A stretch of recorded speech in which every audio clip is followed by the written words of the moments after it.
Forging a successful career path begins from your foundation, a foundation of quality and professional education. It is a weapon of transformation and a passport to the future. HIPMAT's credibility and years of training thousands of professionals in HND, BTech, BSc, and MBA in the schools of Business and Management Sciences, Engineering and Education, with remarkable mentorship from the University of Bamenda for the BTech and MBA and the University of Boya for the BSc program, is second to none. From committed professors and lecturers in classrooms to numerous academic field trips, internships and workshops, HIPMAT will reform and guide you towards your success. Admissions are now open in our Boya and Douala campuses. Join us. Together, we will build a legacy. HIPMAT is what it is today because of its excellent and competent teachers. You choosing HIPMAT will be the perfect place to gain that professionalism that you need to further your educational career. The Higher Institute of Business Management and Technology, the University Institute for Professionals.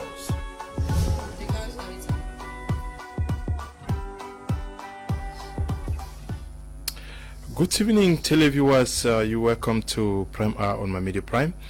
We are sorry for the slight late start. This day we are going to be looking at the outing of the Undersecretary, U.S. Undersecretary for African Affairs, Tibor Nagi, who recently made a call to the Cameroonian diaspora to make an extra effort to ensure that peace returns to the troubled southwest and northwest regions. We equally are going to be looking at the very disturbing situation out there with regards to the Fononso, who is still under separatist captivity. Also, we are going to be looking at the situation of Emeritus Cardinal Tumi, who was also taken alongside the Fononso, and the chief of one of the chiefs in Boya, who was recently killed and the palace burnt down into ashes. We are going to be discussing these two topics with our panelists who are in the house already. Two of them are here. We are expecting three others to join us in the course of the program. Tamai Travis is here. Good evening and welcome. Good evening, Leonard. Good evening, Cameroon. Good evening, President Pobia, and of course, good evening to the peace-loving people of Maya. Welcome. Feka Pashibel is also in the house with us. Good evening and welcome, Pashibel. Thank you. Good evening, Leonard. Good evening, fellow Cameroonians, and welcome to today's edition of this program. We are expecting the arrival of other persons. Your first reading of the outing of Tibor Nagi on the Cameroonian diaspora. This evening, I'll put on the cap not of a journalist, but the cap of a negotiator. When I look at the outing of Tibor Nagi, it is one message that comes to my mind, and that is the message of one and indivisible nature of Cameroon, with its specificity respected. Because if you look at the lines and the wordings used by Tibor Nagi, he said both our parties, the Anglophone diasporas, have a role to play as far as the siege of hostility is concerned and in the peace building process. One, he talks about the one and indivisibility nature, and two, he's talking about identifying on recognizing the fact that there is a problem that needs to be solved. Above all, you should understand that diplomacy too has a two-faced end, and before a statement is made, there is a statement that is made behind the scene. So you come up with a first statement and a statement made behind the scene, pending development of activities as activities are unfolding. So I must say that if we look at this community from a point blank, it is one and indivisible nature of Cameroon, but with the issue of resolving the problem that is on pause, because he was not just saying that you see, he did not mention the aspect of the non-state armed groups, the state armed groups. He mentioned Cameroonians, diasporas, and he was consistent and he has been consistent in his message of recent times as far as this conflict is concerned. My only issue there is that they are doing more of the talking than to do the reaction, because most of these same agitators, both the government and the non-state armed groups, or most of them have activities in the United States of America.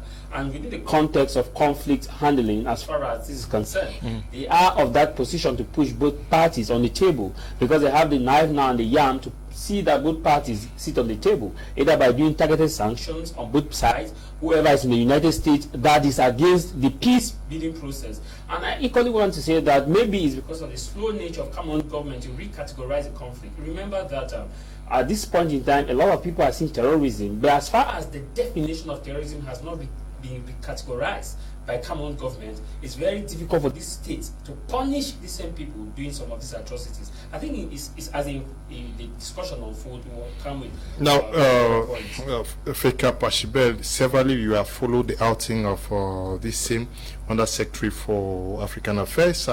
Do you see a clear shift from his previous positions? Yeah, I see a very clear shift. At least we're getting somewhere. Because I remember the last time I was here, I said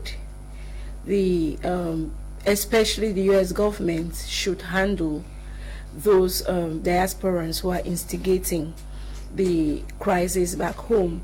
And with Tibor's outing and that statement he made, I am so super excited, because it's getting somewhere. At least they are listening. It shows that they are listening, and we are definitely going to get the positive results that we all want. People should stop staying abroad and instigating violence back home. So my prayer and my worry now is for him to match his words with action. America should match their words with action. People have been talking, people have been condemning. Now let's see how practical they get with their statements. I'll read. He says, we will not work with groups who attend diaspora organized events that include calls for violence or hate speech.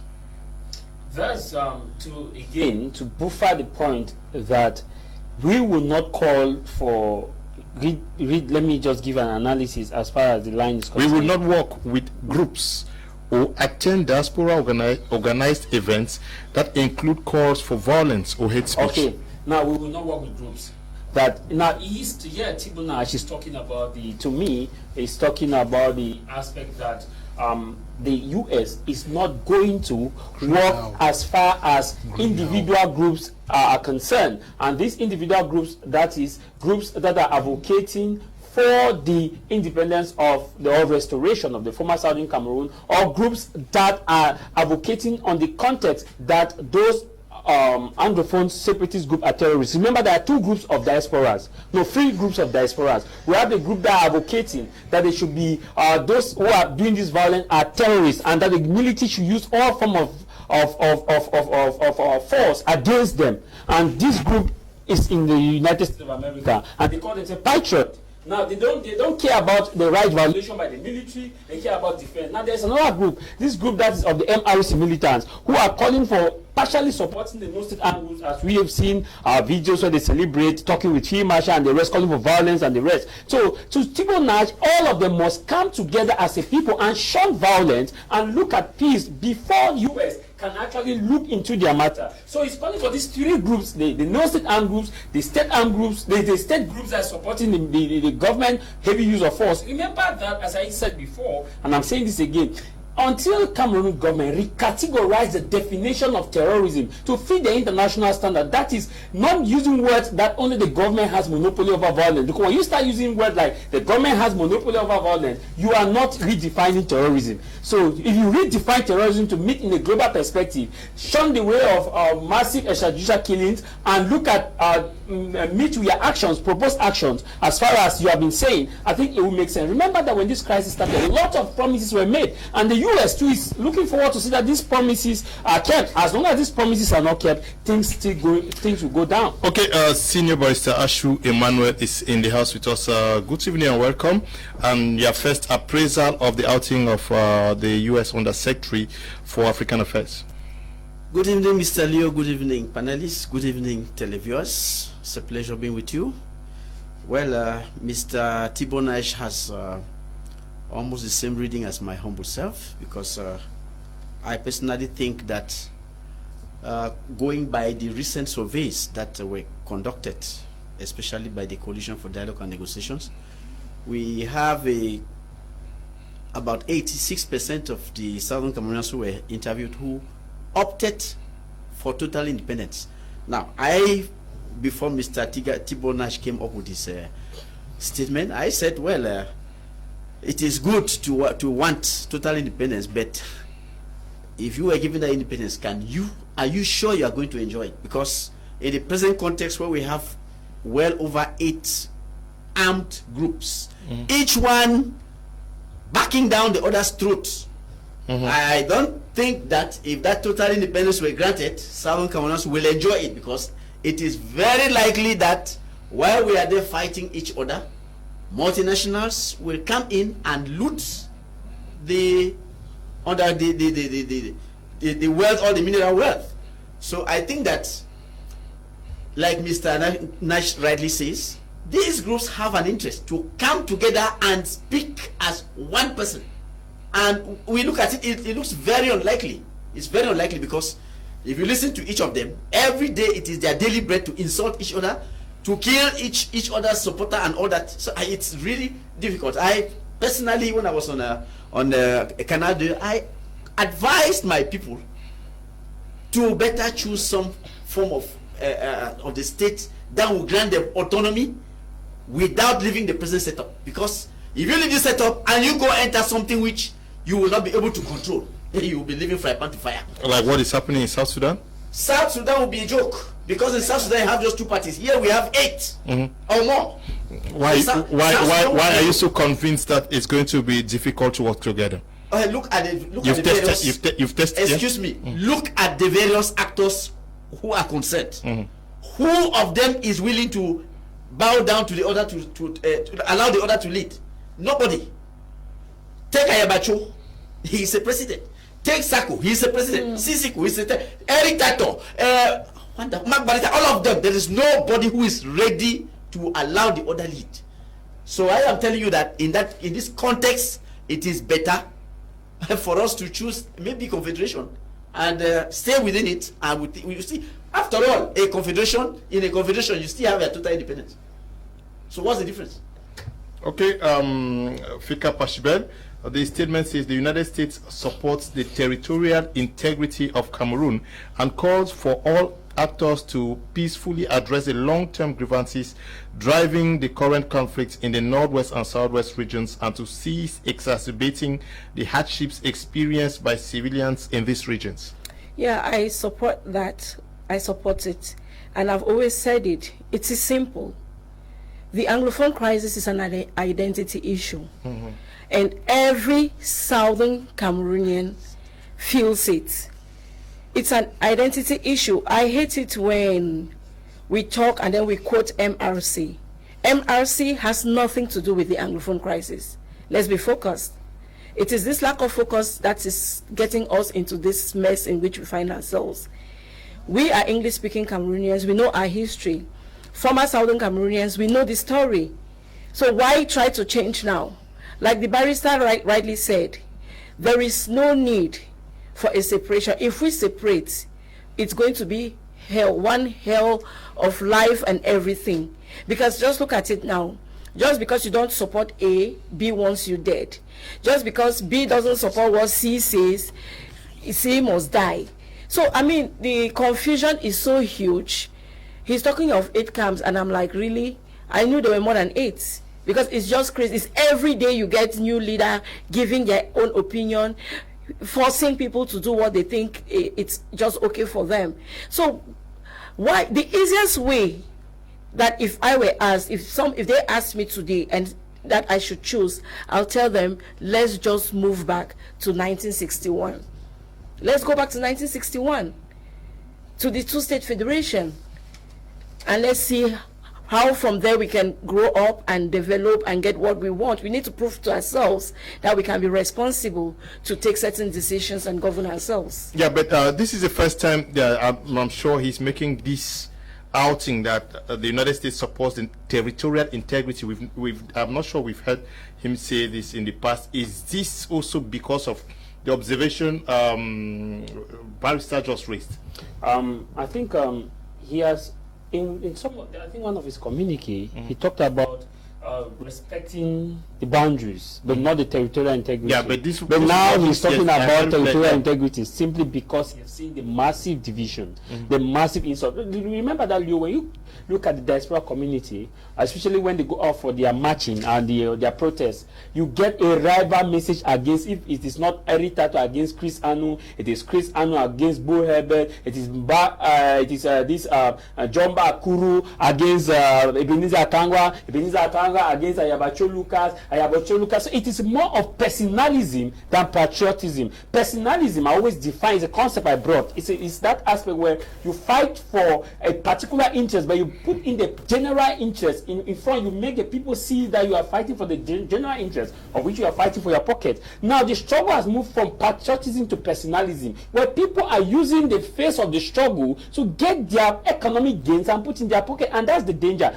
We are in an emotionally charged conflict here, and many people tend to see that there are just two people in this conflict. There are not two people in this conflict, and Tibor Nagi have said it there. You remember Tibor Nagi talk about the common man, that's the hardship of the common man. Now there are three parties in this conflict. There are the government, there is a government, there are no state armed groups, and there are you and me. We are the third side of this conflict, and the third side are those of us whose activity of either the state armed groups or the non-state armed groups affect us directly or indirectly, like hardship. We are facing the hardship, as Tibor Nagi pointed out, and now the students who Tibor Nagi said they should safely go to school are inside the third side. The women are inside the third side. We are now, so Tibor Nagi is calling now not just on these two people to see how they can resolve the conflict, but to see how they can together make our own sector, the third side, feel at peace and see development. I think that these same guys at the diaspora, they are now chasing not just a shadow, but they are chasing a lost battle. Because from the initial perspective, how do you explain that on September 22? Look at the population that went out to the streets on September 22. Look at 2017. Look at the population that went out on 1st October 2017. And the population was huge. But the same persons who went out on September 22 out of a sudden have become blacklegs, have been kidnapped, have not been allowed to go to school. The same person who gave their identity, who came out and voiced their concern and gave the international community the favor to understand that it is an identity problem. But what's happening with this same person? They are kidnapped, they are being mailed, they are killed. I watched Eric Tato say this is not time for diplomacy, you are just against blah blah blah blah blah. And I asked myself that, is this the culture we are building? An Anglophone culture is that culture of respect. An Anglophone culture is that culture of the force of argument than the argument of force. That culture that say, okay, let me listen to you talk, and let me hear you talk, and you choose to listen to me talk. To me, Tibor Nagi is coming because he has not just seen the division within the diaspora, even within the government. There is massive division. The government is really divided. In fact, the government and the diaspora and the Ambazonian separatist group are the same in terms of attitude, content, behavior, manners of approach, and strategy, and above all, rules of engagement. If you look at it, it's the same. So Tibor Nagi is not just addressing their own side, but it's equally addressing the government, because the government has a sole responsibility to get the kids to school. But this message is addressed to the Cameroonian diaspora. There is, whether I call it Cameroonian diaspora or no Cameroonian diaspora, in that diaspora we have the patriots of Cameroon who are there supporting government exigencies on the ground. Are they not diasporans? In that diaspora we have the embassies of Cameroon who has workers in that. They are diasporans. So when we are talking about diaspora, we are not just talking about just the state armed groups. We are talking. We listen. On both sides. Both sides. Yes. When you are online, you see there's a group that called themselves patriots. When they say go there, use every force, kill those terrorists. No matter what happened, kill the terrorists. Now, when you said like you are calling for violence, remember that violence is not just one way. There is, in physics, there's what called, in every reaction there must be an equal but opposite reaction. So when this happens, we witness collateral damage where the third side now is massively involved, and that's why Tibor Nagi says, protect the third side. The hardship is us, you and myself. The senior barrister, it's diplomatic language, but you may understand better. As a community, your influence can be felt through public remarks, private conversations, remittances, international conferences, and social media. The United States government considers the Cameroonian diaspora a critical community that can push for meaningful change in Cameroon to address long-term grievances. Is this a call for everybody to go back to the thinking, to the drawing board, like you say, and then push for a new agenda? I could never have agreed more with this man. It's very correct. I don't remember how many times I have personally called on these people to stop insulting each other, to stop fighting each other, and to come under one cap. It is very nice. I'm very happy.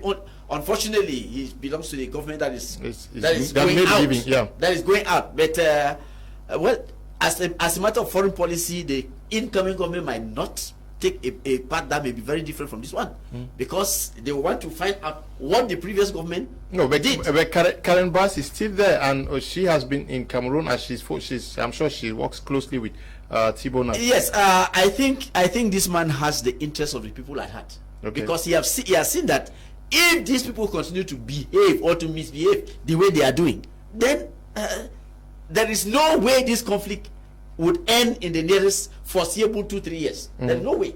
They will keep fighting each other. They will keep, innocent people will continue dying, and will still remain the same thing. So it is better that they come. You've heard the government say, okay, they're asking us to negotiate. We are going to negotiate with who? It's correct. Look at all those people. Who will represent the people? When they are fighting each other, they should come. That you people are holding a coalition for dialogue, and the other side is bashing. They are insulting us, giving us names, calling us federalists. Whereas during the international conference, we gave the floor to people who were even against our own positions. You see, if we had no position, we allowed the people to talk. Let the people talk. Let the people choose what they want. And even if you watch my video, I said we should go back, like Shirali said, let's go back to 1961 and sign that union treaty that we're supposed to sign. Failing that, there should be a referendum for the people to decide their future. Now, when the people have to decide their future, these very guys will come back again on the table. Who will be the leader? Who are we going to choose? You see, we are not out of the house. Now, but what would account for this situation where seemingly everybody is fighting, say, okay, we want an Ambazonia state, but anytime there is an effort for some persons to come to the table, starting with the Swiss talks, we saw dissension. Some people said we go for the Swiss talks, the others were bashing. When it came out that the government was going to negotiate with Ayuk Tabe Sisiseku, others said no, he does not represent us. What can explain this? Well, I think there is the financial aspect to which is concerned, because if you mention the Swiss talks, we got, look at Eric Tato's leaks. He leaked that monies were given to people. Some people received huge amounts of money. They were going to Switzerland not to go and negotiate, but to go and reach themselves. And so when others realized that their brothers are taking monies, they also wanted their share, which the government was not ready to give them. If what Eric Tato said was true. You see, so I think that there is this personal interest, that they were all seeking personal gain to go take money. You keep aside the personal gain. Who had a mandate to represent who? Okay. The issue of who had a mandate to represent who? The issue of legitimacy. They were never elected by anybody. They were never mandated by anybody to represent us. So that is a big problem, and that may be certainly one of the reasons why the government has never put his foot in Switzerland. Because you go sit. What is the guarantee that when you negotiate with Akwanga, Eric Tato, Saku, tomorrow a different person will not stand up to say I am also representative? So we have to get people who have a mandate to represent the people. Okay, your first take, your reaction to this statement by Tibor Nagi. Says the United States government considers the Cameroonian diaspora a critical community that can push for meaningful change in Cameroon to address the long-term grievances, support the safety of humanitarian workers, get children back to school safely, and bring an end to the fighting that has led to untold suffering. Is this to say that they have had enough of what is happening? Children are not going to school, humanitarian workers are attacked, and the fighting has brought untold suffering. Is this a clear picture of what is happening in the Southwest and Northwest region? Yes, of course, that's a clear picture of what is happening, and I think the international community can only comment and they can only condemn, and they can only say, we are seeing what is happening there. But like Mr. Liu, have been saying, is that whatever is happening in Cameroon, it will take only the Cameroonians themselves to resolve their own crisis.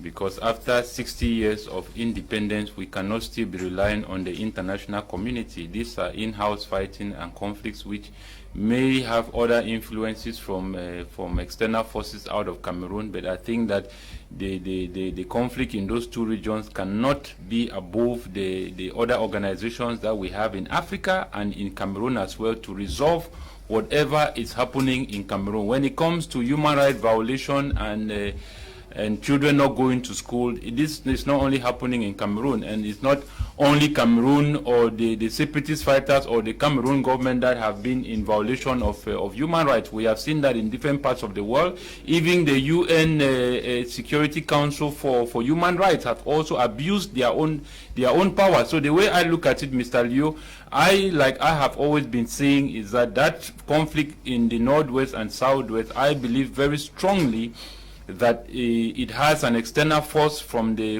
Western nation, because you will not tell me that the West has not been in compliance to what is happening here. And we've also always understood that civil conflicts and killings and human rights violation, especially in Africa, has always been in the advantage of the Western nation, and that is the basic truth. And but what is the lie in what is there not untold suffering at? Is it not important to raise the fact that children are not going to school? What is the lie in what he's saying? You mean what the international community is saying? No, it's Tibor Nagi who is saying, yes. Okay, that about children... he says that yes. The United States government considers the Cameroonian diaspora a critical community that can push for meaningful change in Cameroon to address long-term grievances. 1. Support the safety of humanitarian workers, get children back to school safely, and bring an end to the fighting that has led to untold suffering. I don't think that is true, Mr. Liu. I think that is propaganda, because I don't think he is a spokesman for the United Nations or for the United States for him to have assumed that the separatist leaders who are in the diaspora can push to a meaningful dialogue or having children going back to school, because they have been in that opposition. Like we said here from the beginning, the people who started the school boycott were not the government, it were the separatist fighters. So I don't think that these guys are out for any meaningful dialogue, or they are out for any meaningful change. That are you really getting what he's saying? He is calling on them to do that. That's why I'm saying that it is not possible. Okay. Yes, it is not possible. It's not possible, Mr. Liu. It's not possible. Yeah.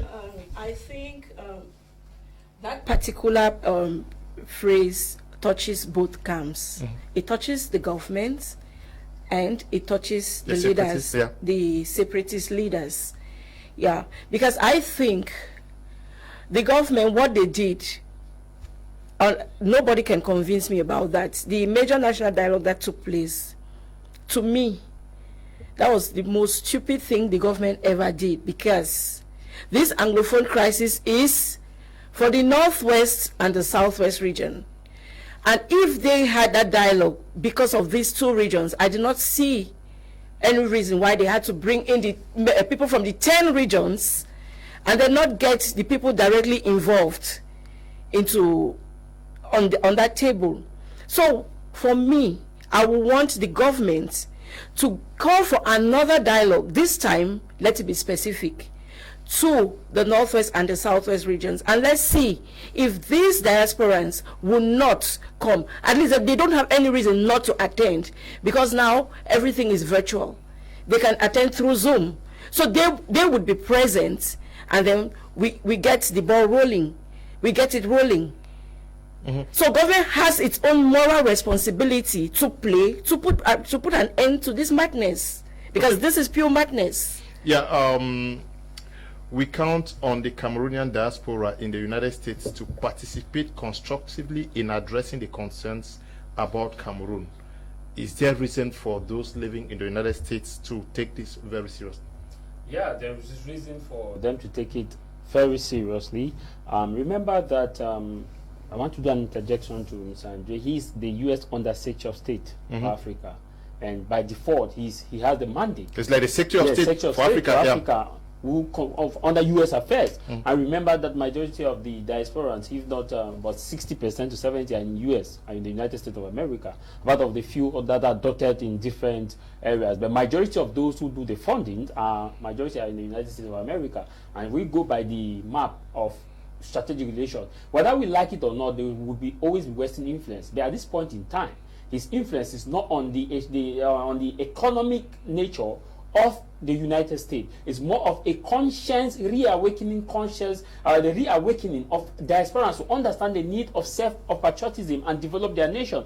Remember that when we look at the division that is ongoing within the various ranks, the government and the non-state armed groups, what is happening is that people have decided to call a spade a knife and to extort money. The government side and the separatist side. At this point is now what happened? The common man is caught within the lip. So for this to happen, there must be that reawakening, there must be that unity, there must be that sense of judgment, there must be that sense of argument which must be equal to the force in which a common man is being subjected to. Now, if we come to what Tibor is saying in terms of the Cameroon diasporans having a good chunk of resolving this crisis, this crisis, majority of the money in terms of strategies comes from the diaspora, and the activism comes from the diaspora. But the truth of the matter here is that the fighters on the ground have their autonomy different from the diaspora.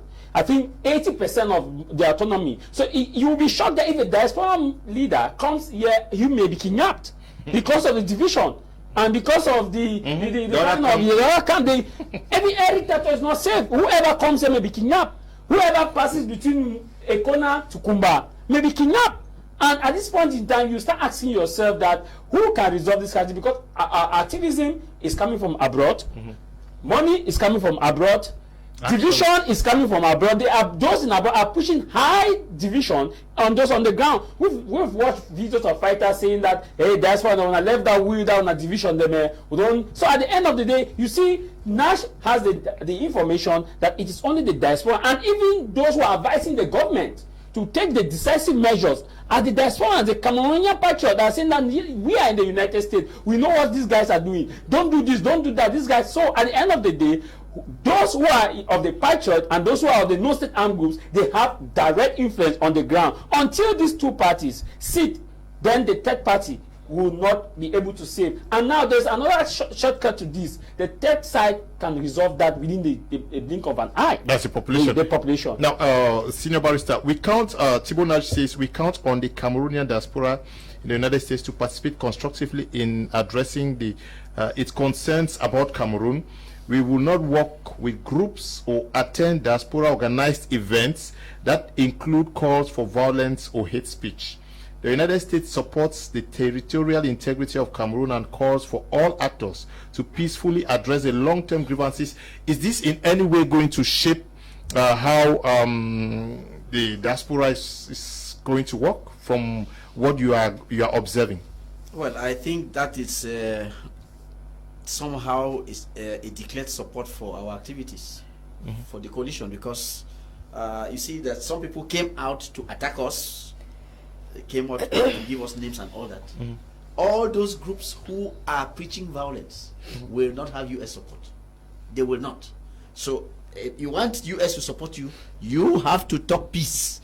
Now, there is something that we have to look at. You see, who commands the ideological warfare in southern Cameroon? Who is the person who gives the commands? Is it the locals or the diasporans? When they say there is lockdown, it's decreed from Maryland and it's executed. When they say we want Mami Wata goes down, it's from there. It's not from Ground Zero. But that doesn't mean Ground Zero has nothing to say, because most of the money, I've seen several posts by Eric Actor saying that the monies that were said never reach the grassroots. That means the people who are down there have to devise means of earning a living, and when they do, you don't expect somebody to sit in Maryland and give them orders. So they have to work hand in hand.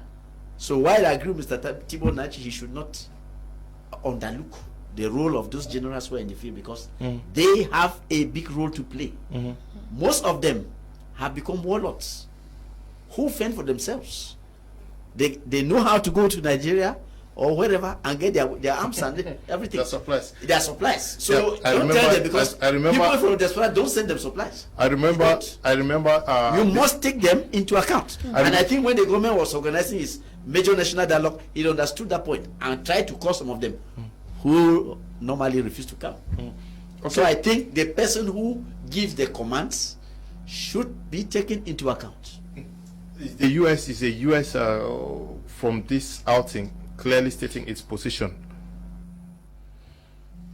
Mr. Liu, that question, I think maybe I'm losing the context of the conversation here, but the way I have been looking at this thing is way different from the way they are presenting as probably maybe the diaspora bringing out the solution to the crisis in Cameroon. No, Tibor Nagi, the U.S. Undersecretary, is asking the Cameroonian diaspora to to make sure that they work for peace to return in the southwest and northwest region.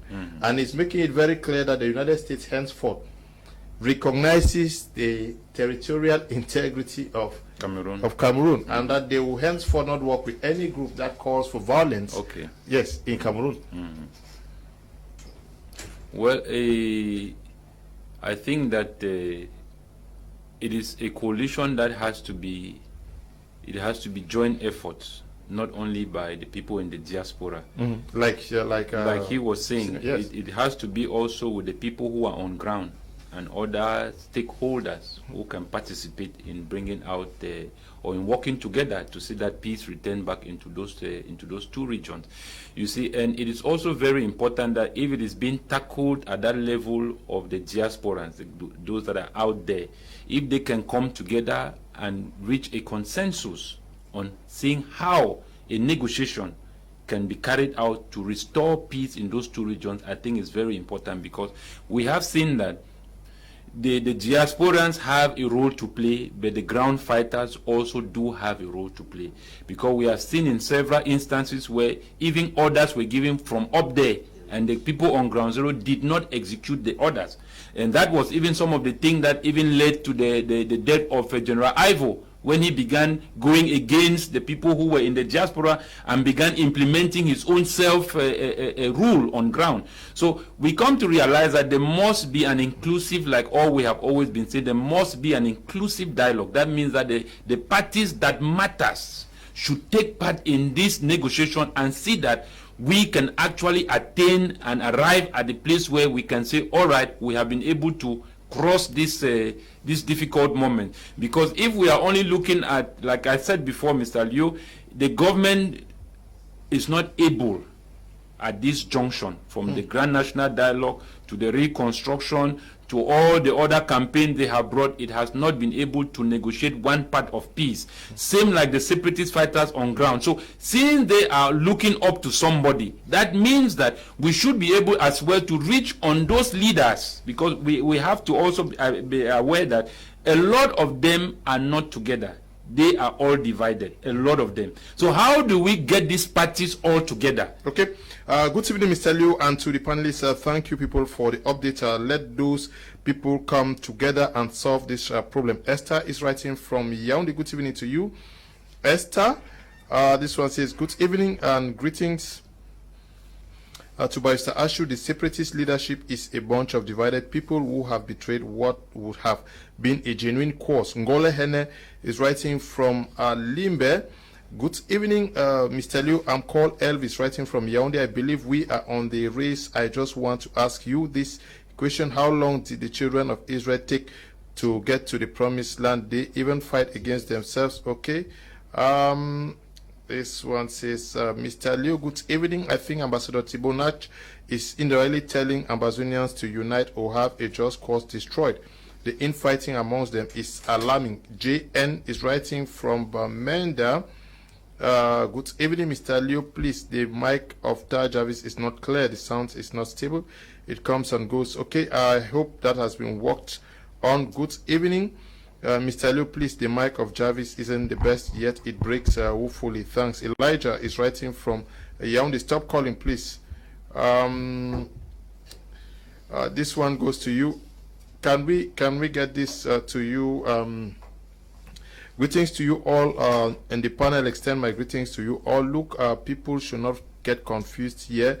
Mr. Ashu, with due respect, sir, if you ask who gave them mandate, it sounds funny to me, sir. Starts from the teacher trade union to the conclave in Nigeria to the IG led by CCCCO to Dr. Samuel Sako. A platform for negotiation has been put in place by the team led by Sako. All other groups should join the team. What we are really sick of restoration. Okay. He says Eric Tato and Mark Barretta are not leaders. They don't represent any group in Ground Zero. Is that not where the problem is? Thank you, Mr. Liu. I think this is somebody who does not understand what he's talking about.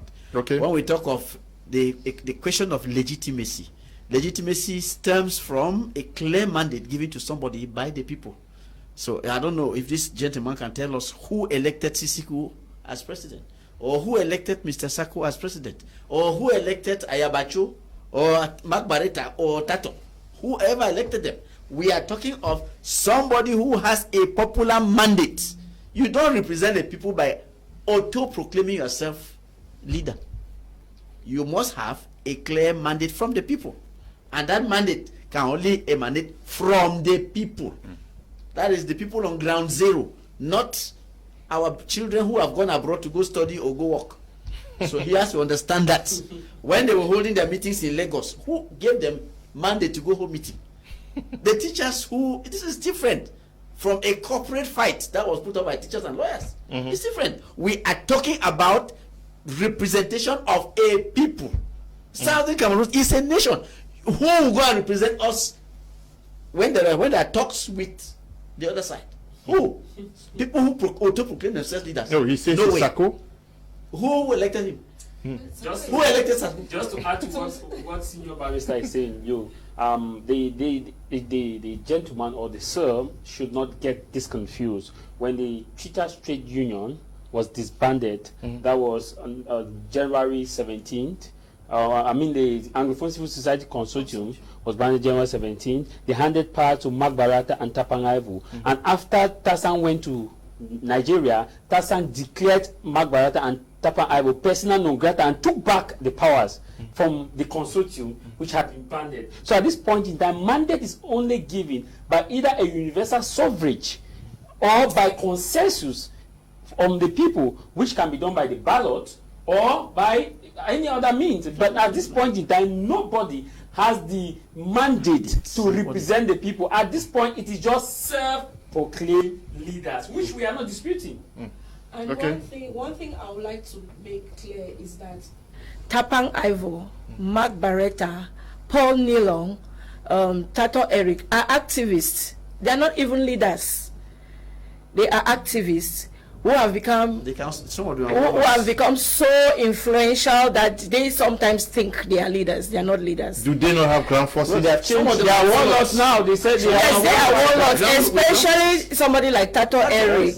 We have his videos. We have proofs of him giving instructions. Gary the finger, Gary the hand. Do this, do that, and it is done. And it is done. So we've all had a taste. I have to ask that my head be chopped off. Yes.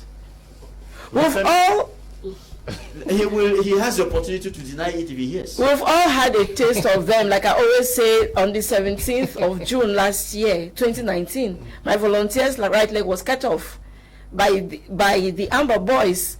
So if I want to talk anything here, I say it with proofs because I have had a taste of it. Okay, we are going to take a short break. When we come back, we look at the second topic for tonight. Hello.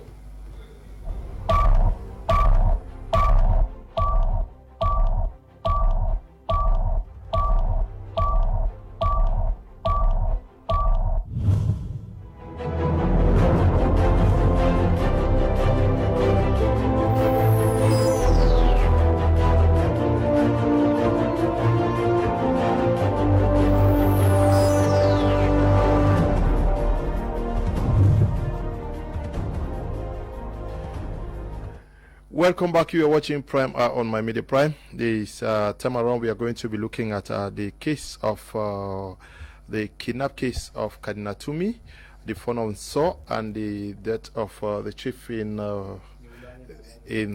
Boya.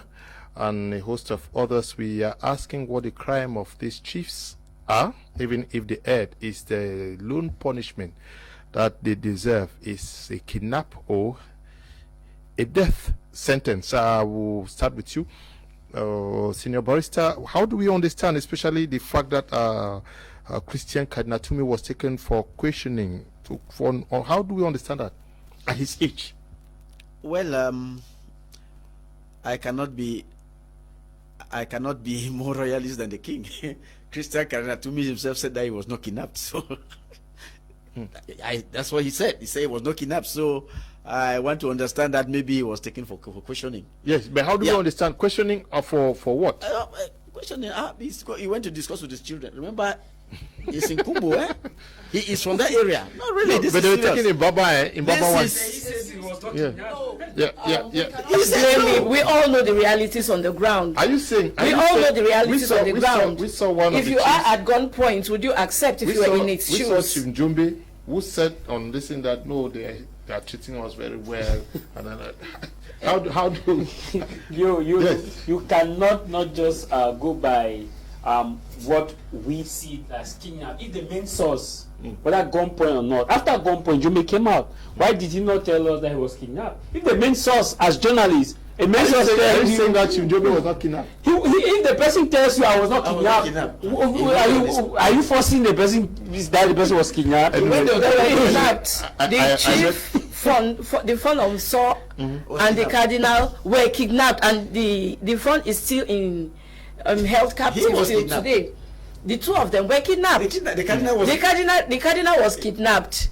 And that was the same thing. The cardinal was wrong. That was the same thing they said. That was the same thing they said when Fundi was also kidnapped. That was the same thing. We have not arrested. We have not kidnapped. Can we have the video of the cardinal talking there? That was the same thing that with Fundi. We have not kidnapped. We are just taking you for questioning. This. You and I, we know these boys. We know them. But the cardinal himself said, can we have that was interview? Who was interviewing them? Him. Those boys. He was blunt on other issues now.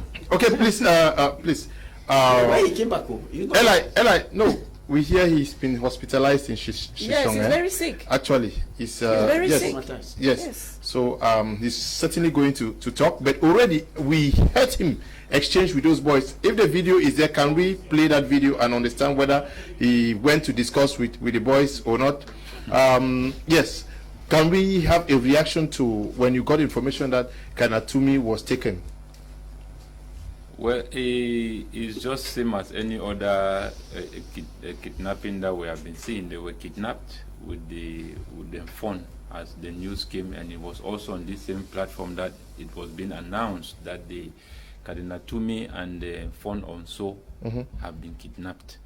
So if he is saying that he was not kidnapped, I think that he's just trying to politicize the event, or he's just trying to how will I put it, try to not to create some kind of tension of what he went to confront.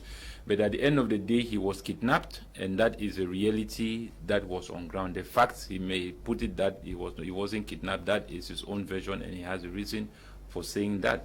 But the phone is still there, and he has not been released, which means that both of them were kidnapped, and they choose to let go one and keep the other.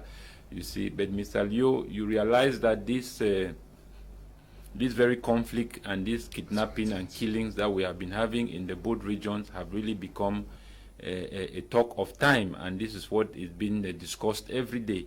The question here is what we have been doing to resolve this issue. That is what really matters to me, because if, like I still say, that the Tume is a religious leader who represents a people, and then Fon is also a chief who represents his community. So you realize that this kind of system, Mr. Liu, that we have been living in Cameroon, that we see also with the armed separatist fighters who have chosen to disrespect their own authority and to chase out the custodians of their own tradition and culture. You realize that this is not absolutely speaking well for us, because we understand that at a certain level we should be able to to grant respect, especially to specific people in our society. And we also understand the black culture and the black society, that we must learn to respect our authorities and our traditional leaders, especially the custodians, the people who are guarding our heritage and our identity. So you come to realize that things like this will always happen, because the main reason why these guys are turned against the chiefs and the elites of those two regions is only because systems like this are not only being this kind of superstructure governments are not only built by politicians. It's a joint coalition of religious, cultural, and economic elites that work together to build such systems like this, because you realize that the religious leaders are the ones that are absolutely hosting all of these politicians. Majority of these politicians all belong to a church. They belong, either they are priests, either they are Catholic, and they are there, and these priests or these bishops or these church leaders are not. What has Christian Cardinal Tumi not done since the beginning of this crisis? We have seen him struggle to organize the All Anglophone conference. He has struggled to bring the clergy together. He has written severally to the presidency, even wishing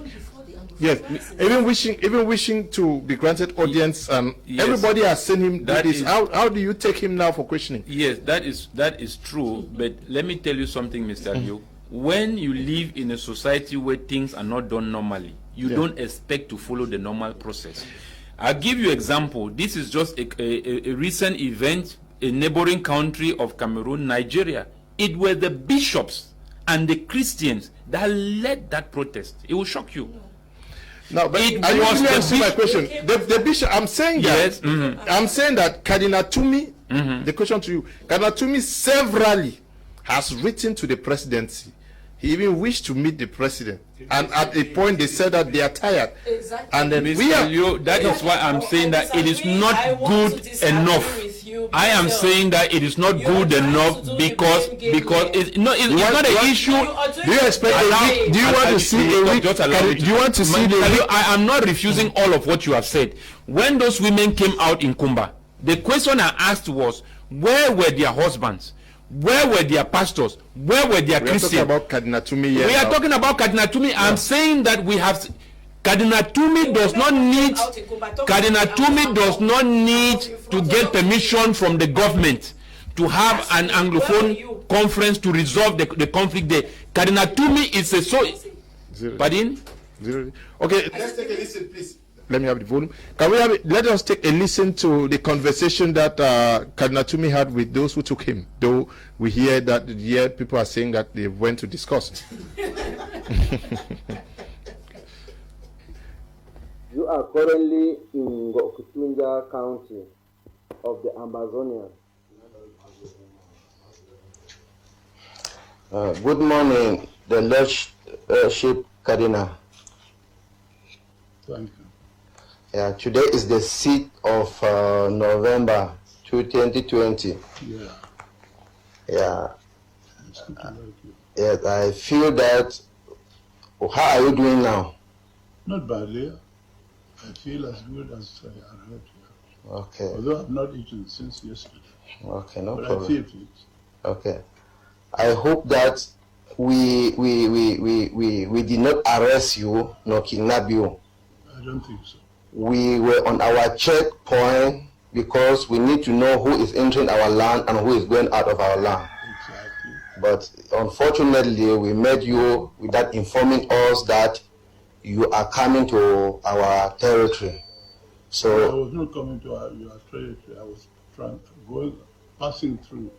Okay, yeah. So it's always our duty to always be on routine checking. Yes. To see that our territory is safe. That's a good thing. Okay, we didn't arrest you, nor we kidnap you. We pull you out for questioning. All right? We pull you out for questioning, and we have questioned you. Is it okay? I'm perfectly all right, and I will write you to publish the results of the questioning. Okay. And we have not... That would be another way of informing the government of what is happening. Okay, we have not taken you any ransom. Have we taken any money or anything for your release? Not a coin. Okay, so you will be going back to the message that we have given you, and you know the message as we have conversed. Yes. So you as a great figure in this southern Cameroon, that we believe, we have an allegation about you that you are the one that are creating problem with our territory. First, the fighters that are on the ground, the Ambazonian Restoration Forces, that you have the routine of helping them to lay down their arms to the DDR. All of us are fighting for peace. So, even you. When we heard of that, and when we saw you on our repair checkpoint, we had the opportunity to discuss with you for that. But what we are saying that we cannot here prove that you are not doing that. That is what we believe that you are doing. But you are now free to go and let the Republic know that we will never lay empty our freedom's camp. We will never lay empty our freedom's camp, because we are fighting for our rights. We are not rebels. We are not barbaric, as the Republic say. We are fighting for our rights as a people. So, I'm not a member of the... I'm a Cameroonian citizen like you, but I'm not part of the government. I'm totally independent of what I say. I am not the mouthpiece of the government, because I'm not employed by the government. When I speak like a pastor, and that I can never stop doing. If I stop doing that, I will not be faithful to God, the Almighty. Okay. If you have done wrong, I will tell you you have done wrong. If the government, the Republic has done wrong, I will say you have done wrong. And again, another allegation about you is about federation. That is our allegation. That's the allegation I've heard, that you are fighting for federation. But I am not saying that you should talk for away, but this is what we are the one fighting. You are right. Okay, we are the one fighting. We are not fighting for federation, nor any special status, because we believe that we are a country in 1961, that we all know. That's your freedom. Okay, now we are fighting for freedom. Then we know that all our boys that, according to the allegation, you have made them to lay down their arms. Many of them have been killed. I don't know who are those. I don't know. So from today, we just called you for questioning, and now you are free to go and tell the story to the Republic. Okay? May God be with you. Point of correction. I will preach what is the truth, and pastoral conviction, biblical conviction. And for that, I will never, nobody has the right to tell me to preach the contrary, because I was called by God. Yes, again, I would like that you should, the way that... Okay, we all have watched the discussion between those who took the Cardinal and the Forum saw, and I want us all to give our appreciation to the discussion that was going on. What is it that the Cardinal has not done that needs to be done? Mr. Leo, I find this a disrespect of the highest order. I don't see why any person would want to invite, kidnap a cardinal who has served humanity, served the Catholic Church, and is now retired. He does not represent any person but himself. Then you go disturb this man in his rest, carry him to the bush to go be asking him questions. In fact, I think these people, what they are doing is not coming from them. I want to believe that there is somebody somewhere in Maryland there who is organizing this as a message to the government. You heard them say, go tell, go tell. They want the government to know that they don't respect anybody. And that is not nice, because you cannot disrespect a cardinal. This is a man we hold in high esteem. You cannot. I mean, we should have some values in our society. Can a cardinal, like you were rightly saying, this man has put in everything, all the efforts in the stomach to see this crisis over. Look at the all Anglophone conference that he was trying to organize. If it started with Boya, then try Bamenda, even try Yaoundé, the government refused. What else do you want from him? At one time people said, oh, he wanted to be president. The man said, I'm a cleric, I'm a pastor, please. I am not interested in power. Before even this crisis erupted. What would any person want from Cardinal Tumi? Please, my brothers who are in the bush, please respect your elders, like President Biya always says. Let us respect our elders. Let us respect our clerics. I'm a Muslim, but I hold the Christian clerics in high esteem. It's not because I'm not a Christian that I should not respect them. Please, a cardinal. That's the only one in Cameroon. Since he went to retirement, no one has replaced him. Please respect him. I think it is very important that we give some value to the people we have, the personalities we have. No, it is something horrendous. I think whoever gave the instructions that this should be done should just go down on his knees and beg God for forgiveness. This is terrible. I mean, you cannot understand this. It's really despicable to have a right-thinking human being go arrest a cardinal. You are carrying a cardinal for questioning. As who? You want to? I mean, he in his church, he is the highest person there in Cameroon. You want to question him as who? Did he tell you that he's a politician to be teaching you federalism and all those things? Go and ask your politicians. If you like, ask the politicians to tell you what they want for federalism. But a cardinal who is retired, please allow this man to rest. This man is well over 90 years. Yeah. Oh God. No. This is bad. Yep. This is really, to me, it is really, really sacrilegious, because they have failed. It shows how the lack of education is really killing the Cameroonian youth. Listen to the children asking questions. They need to go back to school. From their language, you would just understand that they have never seen the four walls of education. And then they have lost it all. They do not have respect. They do not even know what hierarchy is. And the cardinal could be or is their grandfather, their great-grandfather, and then they humiliate him like that.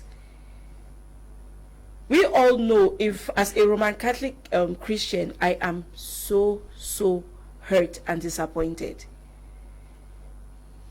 We cannot talk to our cardinal carelessly, not to talk of making him sleep in the bush. Look at how he was seated, and now he's in the hospital. But I just want to make it clear, if anything happens to him today, it is the Amber Boys who will be held responsible. This thing is pure madness at this point in time.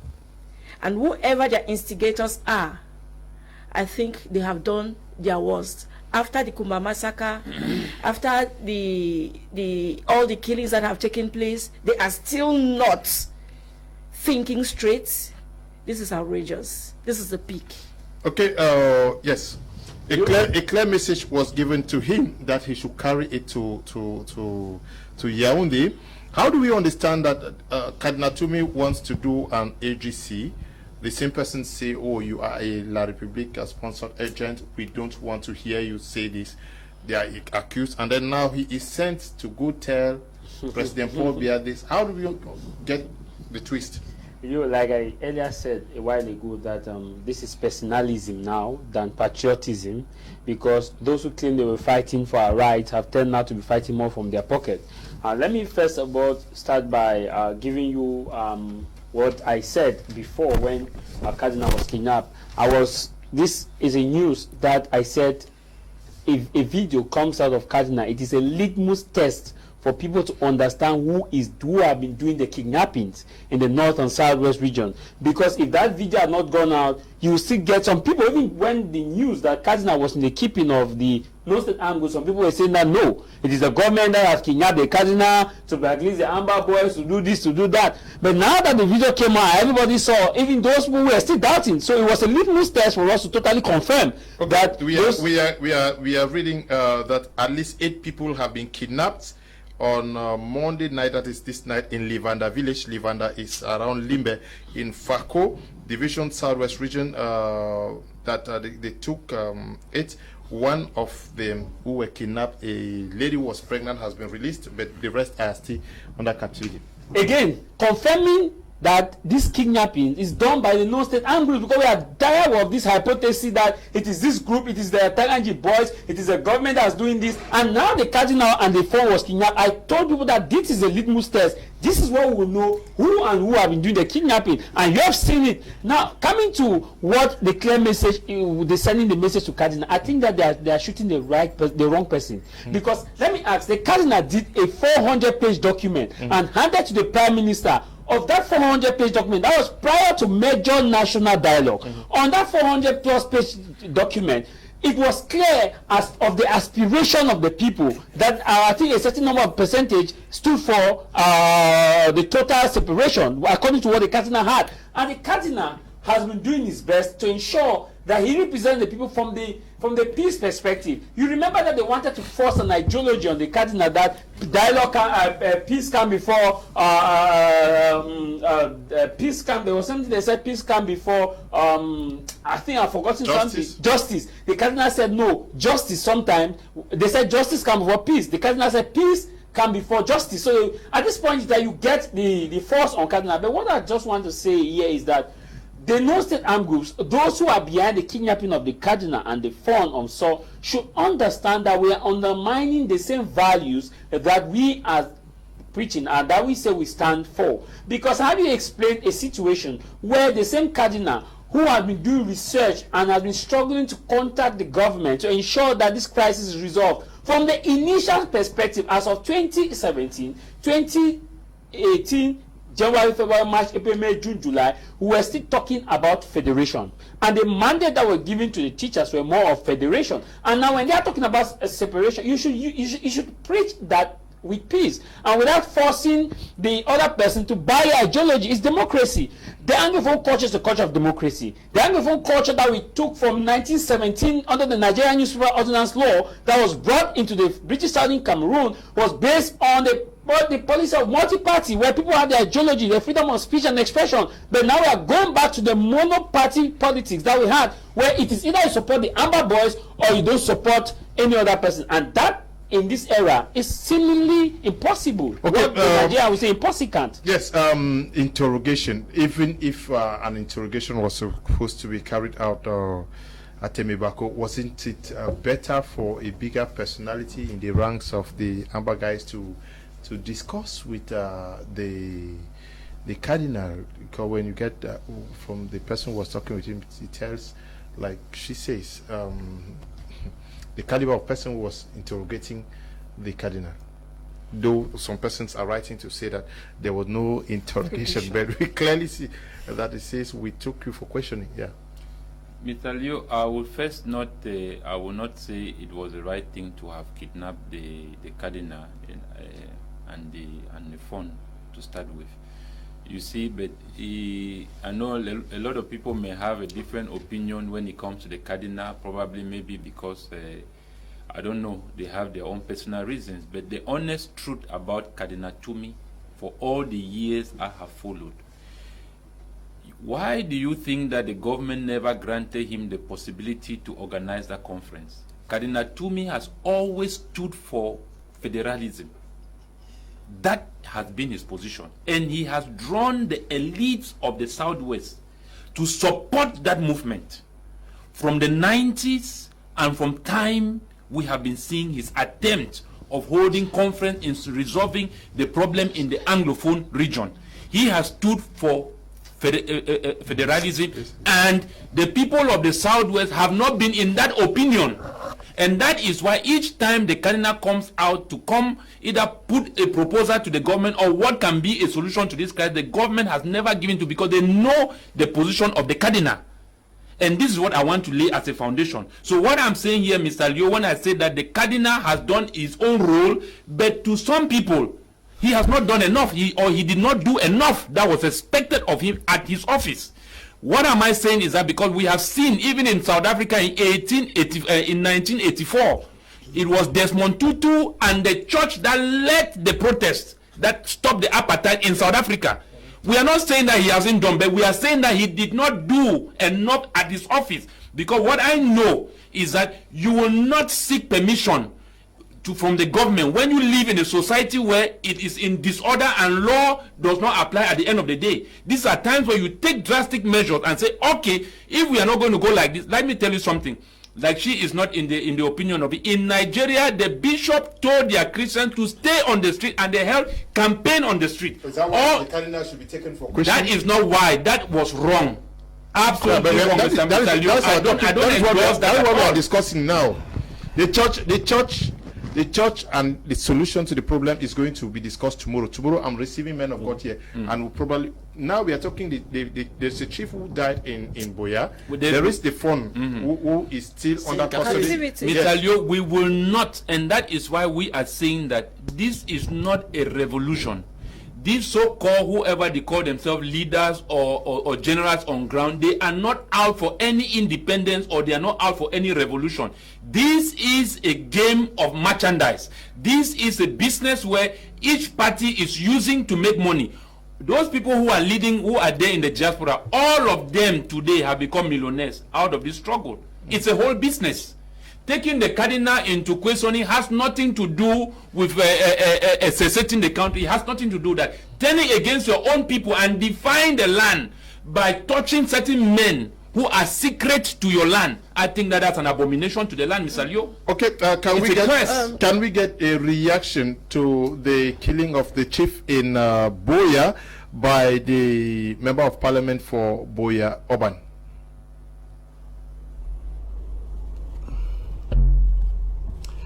This morning, the city of Boya woke up to the horrifying and abominable news of the assassination of His Royal Highness, Chief Mulinga Francis Nango, third-class traditional ruler of Liwula Malale, and the arson of his palace. This is another affront to the sacredness of human life, to the solemnity of traditional institutions, especially in Boya, and to the sorrow of a people who are still mourning their children who were wickedly slain in Kumba on October 24. As a young man and a servant of the nation chosen by the people of this city, I am distraught by this news and hereby convey my deepest sympathy to the kinsfolk of our fallen chief, as well as to the people of Liwula Malale. I want you to know that I share in your grief. I condemn in the strongest terms this act of wickedness, and I call upon the prosecutor of our city to probe into the matter and ensure that justice is served. For one other life lost is one too many.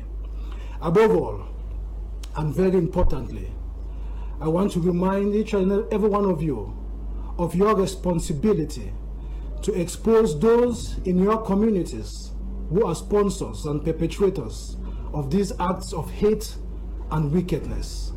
At this time, we must go beyond condemnation to active participation with administrative and judicial authorities in order to preserve the peace in our communities.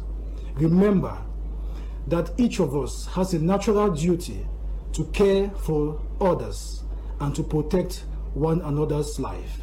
It is only by so doing that we shall guarantee a future not just for ourselves, but also for generations to come.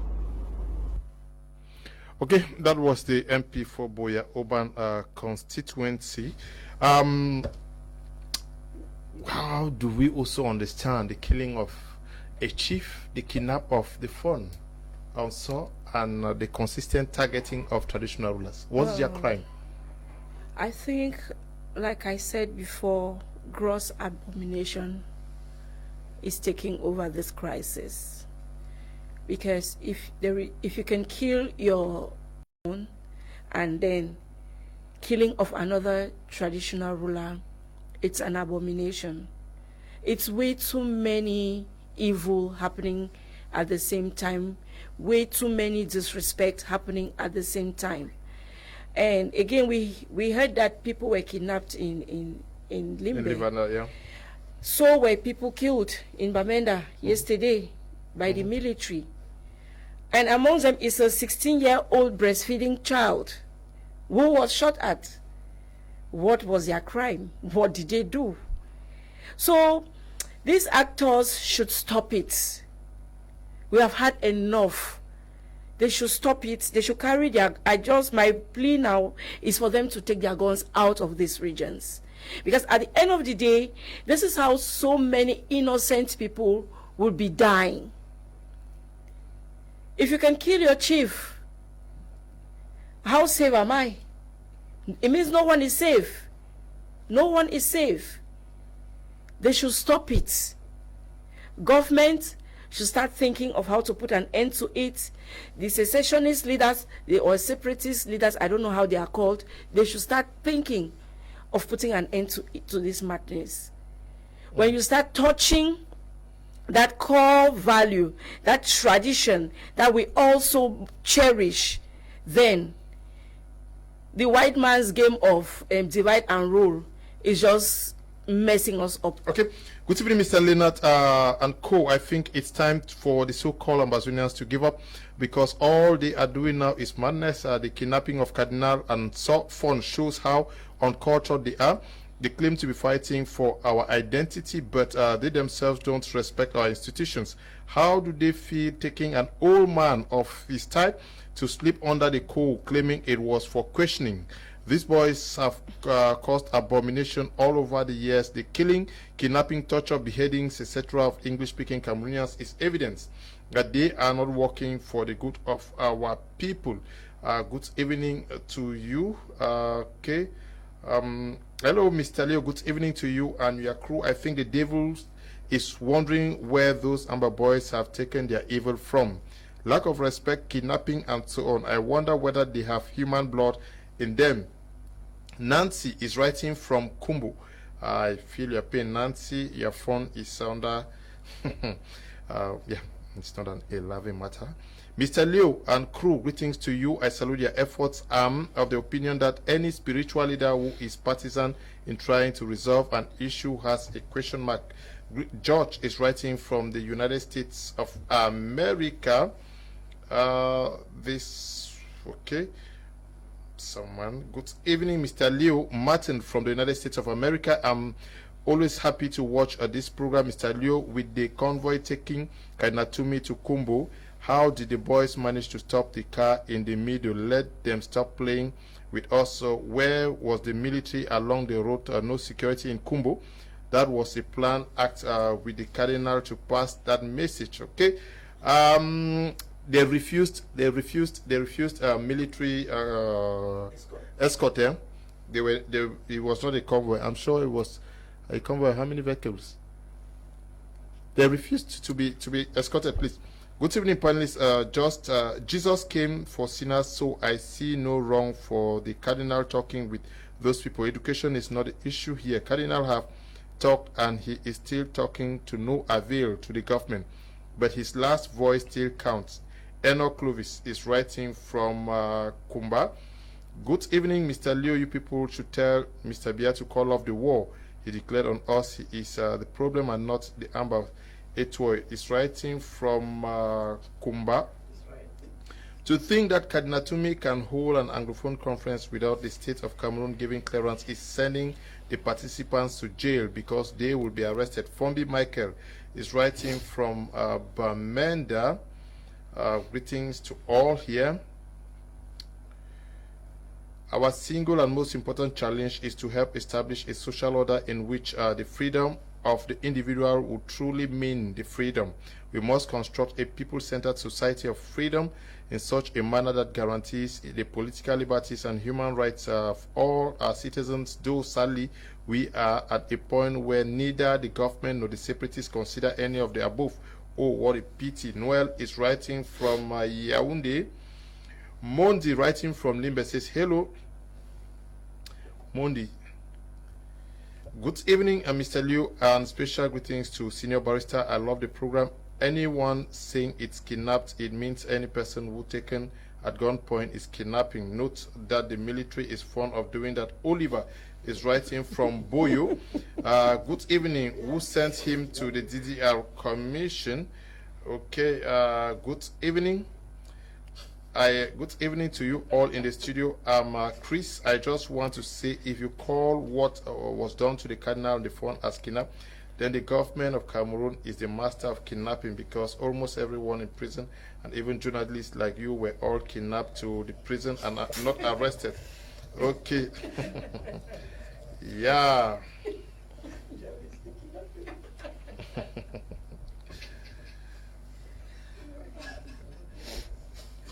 Yeah. Okay. But you were kidnapped. Yes. Stop calling, please.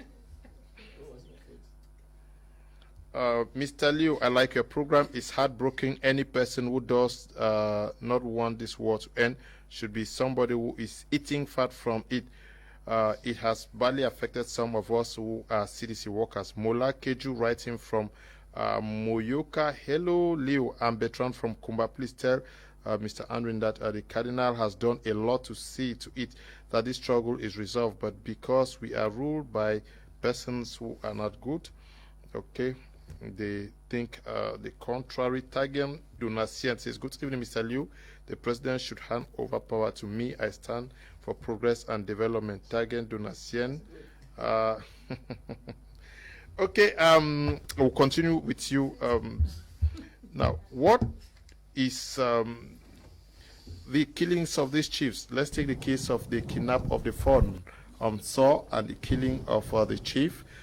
Is this not also creating more problems where a people of a particular area may think that persons of a different area are killing their chiefs, and then Baba One people are taking their phone hostage?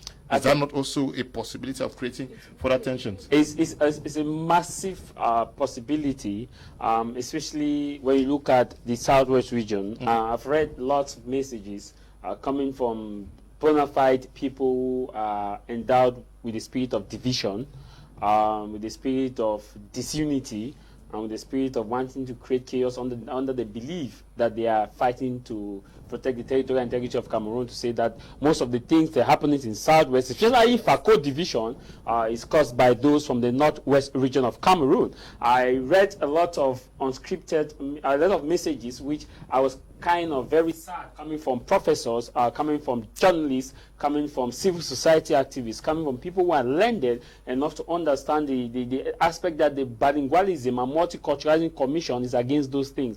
If you look at the killings, especially in the FACO division, they say most of the killings are done. That is not my question, please. Okay, no. Don't create other. No, I want to recap you now. You say no. I'm saying that the phone of Saw is taken in Baba One. Don't you think the people of Saw may think that the people of Baba One are holding their chiefs? You are going just to an isolated case. I'm giving you a plethora of cases. I'm asking a question. No. A question cannot be answered from just a particular standpoint. You must be your argument. How else I should just say, okay, Baba One is going to cause division. Baba Two. That's why I have to be the case. The question is, this killing is going to be in division. I have told you that I've seen this not just in Baba, but in other divisions and in other regions, and which I'm citing cases. And I was about to learn before you say. So how should I answer a question? No, because you went into calling professors these. No, I did not call names of people. I'm just saying that it even like. That's a question. answer the question. You are going to professors and Yo, there's what we call a preamble of question. Someone has to learn. You made a point when you said the chief who was killed in Southwest. I'm still learning. They were killed by Northwest. The phone of Saw who was arrested in Baba. They are saying it's definitely going to be a thrift between the people of Baba and the people of. I have not landed. I have not landed. I have an opinion. It's my right to build a case. You don't impose an idea that should be the case on. I have not landed. If I had landed, you said, but you did not answer my question. So my issue was, I've raised that issue. I said, like we have seen. So the question is, this is the question. The issue at Baba is not only happening at that particular area. We have witnessed in other areas. The only solution to this is for the crisis to come to an end, because there are people who are using the land dispute to cause confusion among other communities, especially in Northwest region, where you have the Bambisi people may want to go to this other side because they want in a civil conflict in this area, and now with this ongoing armed conflict, it's a favor for people to cross-cut in the village and kidnap. So if you in fact, the total issue is that I have been derailed to answer this question because I had my plans. I have a way I was building the case. So based on the fact that I was interrupted, it just changed my idea. That's called business. You're creating more problems in answering that question, which I don't want to open the can of worms. We should open those can of worms in a different platform. My question is the topic that is a faculty chief killed, the phone on saw killed, kidnapped. Kadnatumi taken. I don't want to go into professors and other things. We discuss that differently. That is why I stopped him when he went into church, because we are discussing church tomorrow. Now, the treatment reserved for the phone also, is it a clear case of humiliation and the killing of the chief? Is it to say that their position no longer counts in the land? Mr. Leo, I believe that the kidnapping of the phone of Nso was not done by the people of Babawan. Okay. I think that it is something organized by the Amber Command. It was just executed by the groups around Babawan, but I don't think they are the people who orchestrated it. The reason, well, up to today, the man is still being kept because those who gave the orders have not found any good reason to order his release. And I want to suspect that because when I listened to some of the part of the interview, he was being asked why he, as a traditional ruler, decided to run for the regional election. Yes. There were other questions that were asked. So it looks like they are keeping him because they consider that he defied their authority, and he decided to collaborate with the government by running for the office of to be a regional councillor. So, well, it looks like the Minister of Territorial Administration, you remember, told the chiefs in Yaoundé that the terrain was very safe, they could return. Now, I see this as a message to the other chiefs. If you dare put your leg here, this is what is awaiting you. I think. Yeah, but what is the implication? What is the implication when chiefs no longer feel secure to go back to their lands? Yeah. Why did they first of all leave I have a worry. Our chiefs. Let's get this clear. Are chiefs supposed to be political or apolitical? Thank you. That is the first thing. They are not supposed to be political. They are not supposed to be political. Yeah. So I think the error is the fact that the fund became so political and was returning to go for the elections, to go and start preparing for the elections. But even at that, he still remains the fund. But again, to the best of my knowledge, traditional rulers must not be political. But when traditional rulers, like the case of the Fonon So, who lives at the village and lives a year out of the palace and says, I want to return, and a host of others even walked up to the Minister of Territorial Administration, making the intention clear that they wanted to go back. Isn't it also an opportunity to give them a second chance? At least they are the fathers of the land. Andrew. Mr. Liu, this is quite complicated, because when we had a lot of internally displaced chiefs and fonds in those two regions that came over to the French region, it was a major, how will I put it, it was a major event, especially in Yaoundé, because it was like a whole group of chiefs that had left Northwest and Southwest and floating there in Yaoundé. At one point, the government even became frustrated and began asking them to return back. So the regional councillor or the regional elections which are coming up is to find another platform for the chiefs to have a means to settle back there in those regions. But the question here is, those regions and many of those chiefs cannot go back to their villages. Some of them are just hanging in their regions, especially like the Fako division there. But many of them cannot go back to their respective villages to go either run their campaigns or all of that. So this is rather putting the chiefs into a more complex situation, because the chiefs were ordered by the head of state to return back to their base. That was an order. That all the chiefs right now, as I'm telling you concerning the regional election, all of them are in their regions. All of them are in their areas to campaign for the elections which are coming up and doing the preparations. So what I'm saying here is that this has been the beef of this kidnap of the phone so because of the participation of this regional election, because they see that regional election as something that has to do with the government. Okay, don't know how true this is, but we are getting information that the phone has been released. We're going to follow up very closely to get. That's good. Yeah, we are getting information that the phone has been released. That is good. Yeah, but this act, not only the chief who died recently in Boya, we have Chief Mbanda, who actually died in captivity. More than nine of them were abducted, and one died. We have fonts who are killed, chiefs killed in Manu.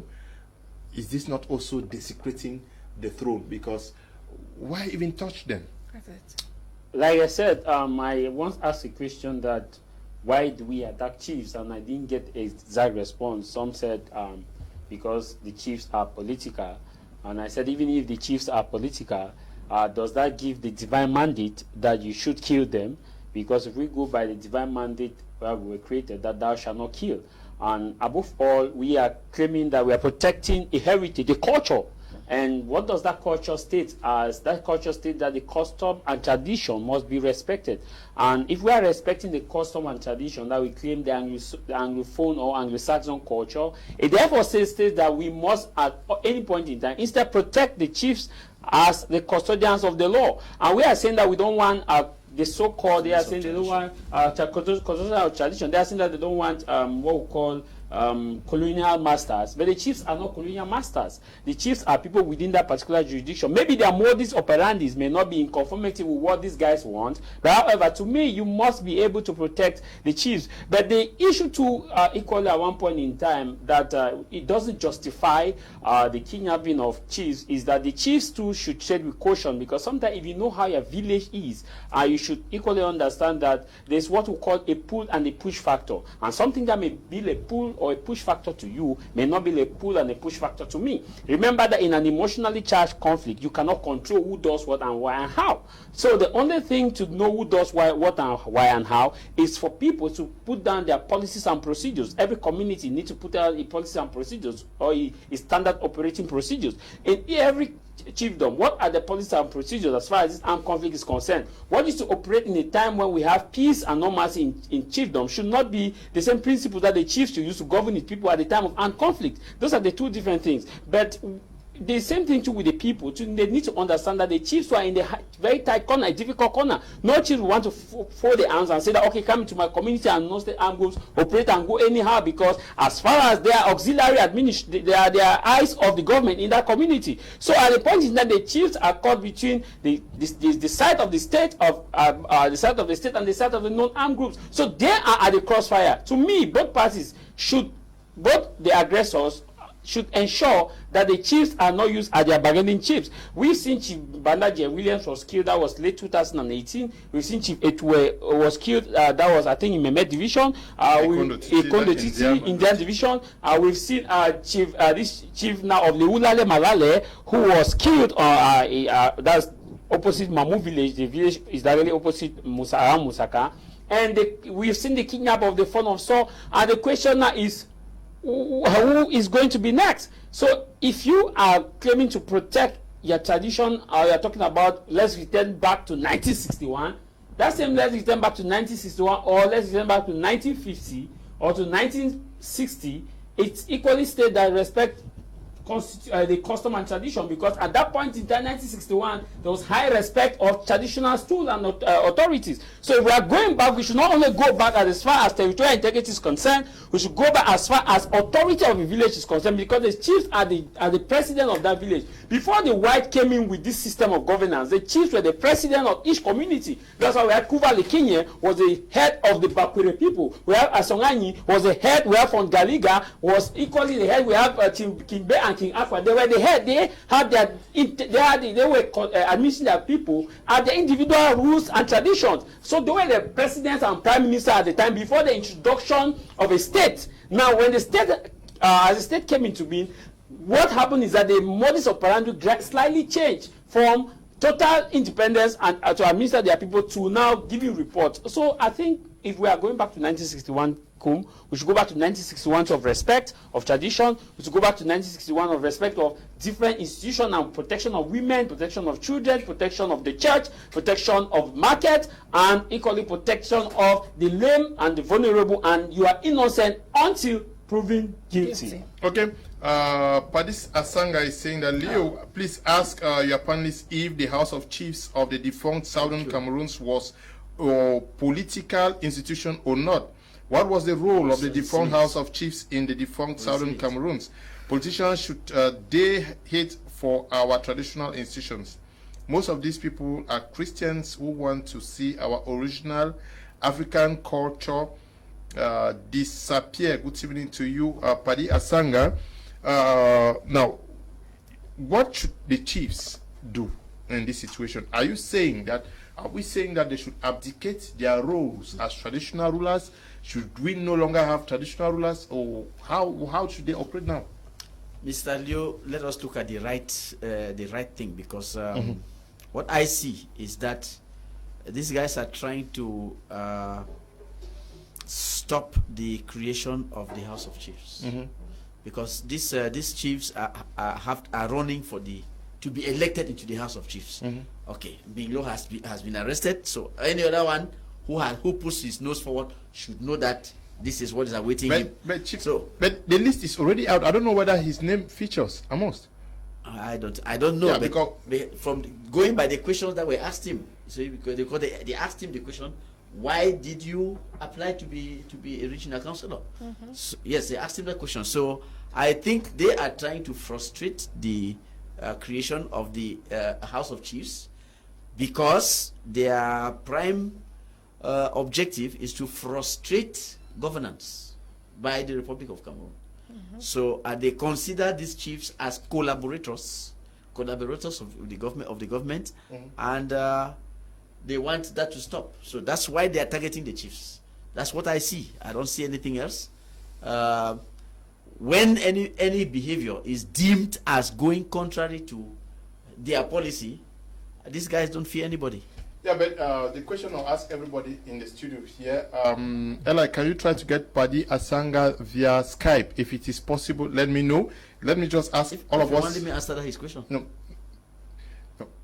He asked a question which I didn't answer. Yeah. He asked the question whether the House of Chiefs is a political house or not. with all due respect, I think the House of Chiefs was serving the purpose of a Senate. Okay, it was the upper house. Yes, it was the upper house. I have the Southern Cameroon's constitution, and I think that constitution. Okay, there was an assembly and then the House of Chiefs. Okay. 1960 order, Southern Cameroon constitution order in council. I have it. The House of Chiefs was the upper house of Parliament, so it is clearly a political institution. Okay, it is clearly a political institution. Can we please find out? Must every chief preach secession, and once you don't preach it, should you be banished, or what is the problem? Well, yes, they have to answer that question, not us. No, going by what is happening. Yes, the issue is that if you don't align with their opinion, seeing things the way they see it, they consider you to become an opposition. A black leg. And you become a threat to that revolution, so-called revolution. So that is how it is. So everyone's opinion, they expected everyone's opinion, including the common man, to suit the way they think and not to go against the way they think. And that is how it has been. And you see, Mr. Leo, I just think that we are killing our culture and we are abusing our values by allowing our the custodians of our tradition and customs be carried over into the political arena. That is where this whole conflict is. I think that the government should be able to understand that the chiefs should not be part, that is, their offices are way different and highly respected than even the government of a country. Because these individuals, the chiefs, are the ones that are keeping the identity of the people, which is very important for the African community. A president will come and go, but that culture, that identity, that custom will remain. Are you saying that the House of Chiefs has no place? Should be disbanded. It should not be, Mr. Leo, because it's going to cause more conflict. We are losing our culture. That is the way it's going. They should be separated. Okay. It should be separated. Padi Asanga, are you on standby? Very briefly, can you react to the situation that we find out here with the killings of the chiefs and the kidnappings? Yes, Leo, good evening, and I want to say good evening to all your panelists, and especially to Barrister Ashu and everybody who's on board. It is a very, very sad situation, and I want to tell you that I am one of those people who went to see S. Miluf from Tadu and from Tobin. So I smuggled myself into the house of Ngiri without knowing, and then my parents at the time had to go and pay respect and had to pay the dues that I needed to belong to that house of Ngiri. So I'm very, very concerned about the tradition of the Nsok people, because by adoption, I am a Nsok person.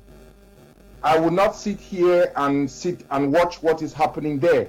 So the institutions of the traditional institutions are one of those institutions that I respect so much, even though I don't agree with the cardinal. I'm not a Christian, but the cardinal is somebody with whom I worked so closely during all my 3 visits to Cameroon when this crisis started. And you remember, I'm one of those Cameroonians who had a live conversation broadcasting over the social media propagating the Anglophone General Conference. So when I heard that the cardinal and the founder of Nsok was killed or were kidnapped, I felt very, very bad, and I could not sleep that night until the following day. I heard that the cardinal had been released, but the founder of Nsok was still kept in. Leo, we have to be very honest to ourselves. The white boys came and met our traditional institutions. Our chiefs were there. They were living in peace until they came and created the visual boundaries and legated to us political identities. And with a colonial administrative form of government, with the Bible and the gun under the Bible. When we had issues amongst ourselves, people were banished, they were not killed, they were not put into prison, they were shot by guns. So if we want out our traditional institutions, we should respect them. I want to say this to you. I am happy to so has been released, but I don't think that releasing so now solves the problem, because that desecrating, that is sacrilege, which is not politician lying, trying to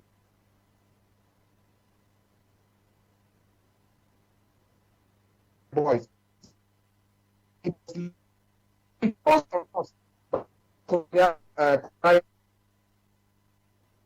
We cannot refuse that we have institutions which are proper of our own, because our village boundaries, our settlement, our crops, our way of life, dressing, sacred shrines, and everything are protected by our chiefs, funds, and whatever, and chindas, from culture to from time immemorial by oral tradition. So if we don't respect those institutions, there will never be peace in Cameroon, because there will be perpetration of tribal wars, Mr. Leo. So when our people come here and say what they are saying, are just neo politicians who think that because they have read the Cartesian theory of politics, they want to subjugate and abolish everything that is of our culture. As a fond of Quifo, I will not allow it. What happened to the fund of So can happen to the fund of Mancon, can happen to the fund of my village, Baba too, can happen to the fund of Santa, can happen to the fund of Mbe, can happen to the fund of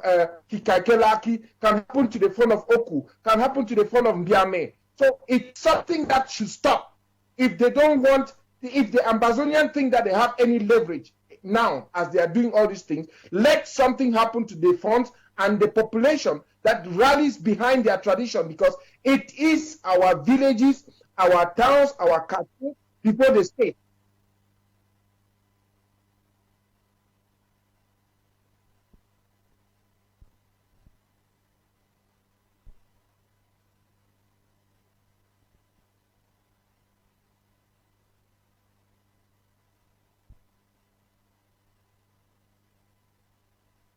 Yes, but Leo, this is what is happening, and I want to tell you the truth. I knew that you were going to come to that question, because the accusations has been that the people who were killing those chiefs in the southwest regions were indigenes of the northwest regions. And Chris Ano Sako and his people, let me say this because I know you people don't like to hear this as journalists.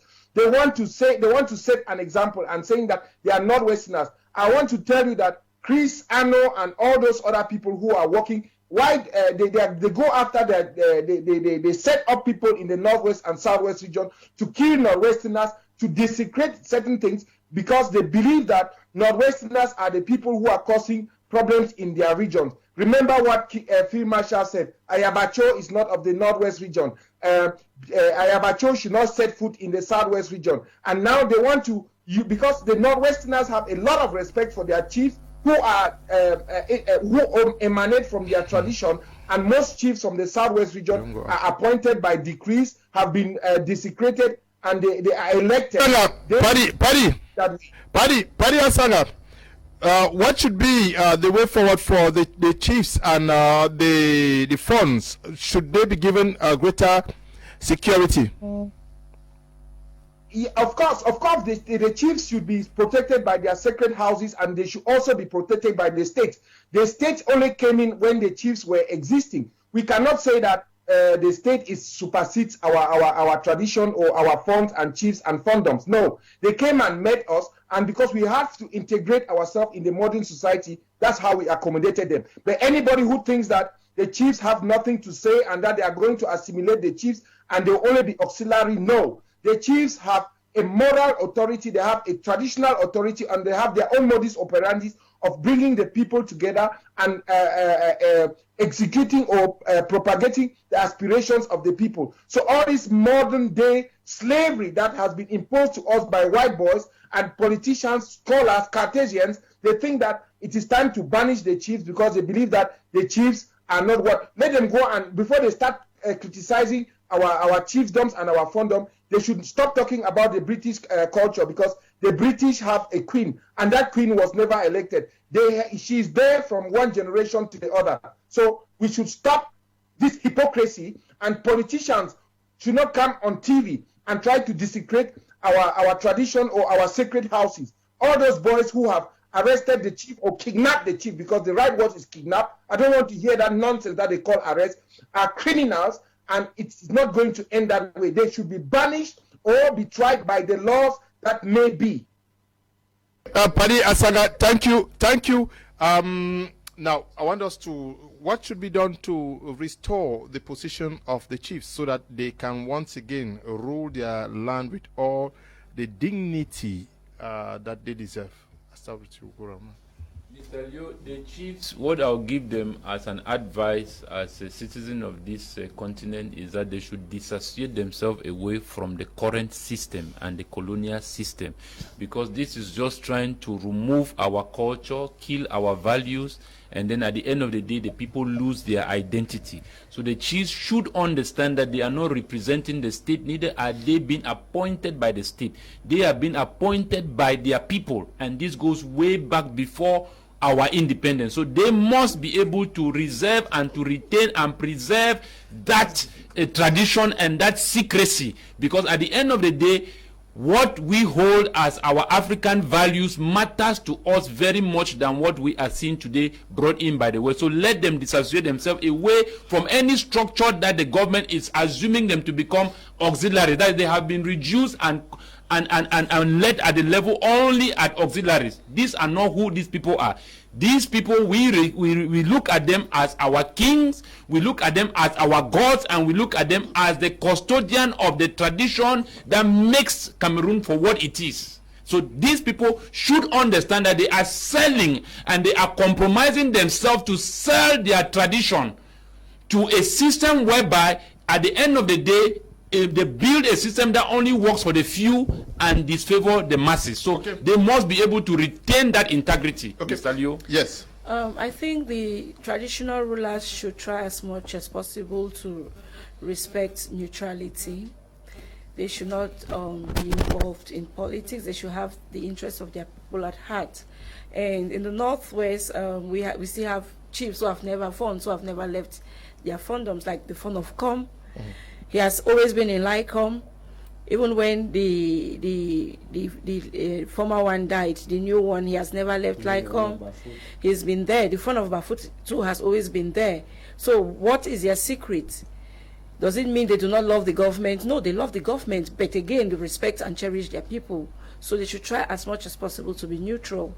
If they see that the politics is dividing them from their people, they should stop politicking and concentrate on their people. Hello, Mr. Leo. Killing a traditional ruler, kidnapping a spiritual leader, I think even the devil should be surprised with this action.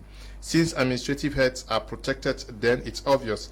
Family heads are the next target. Tiku Felix from Boya. Yes.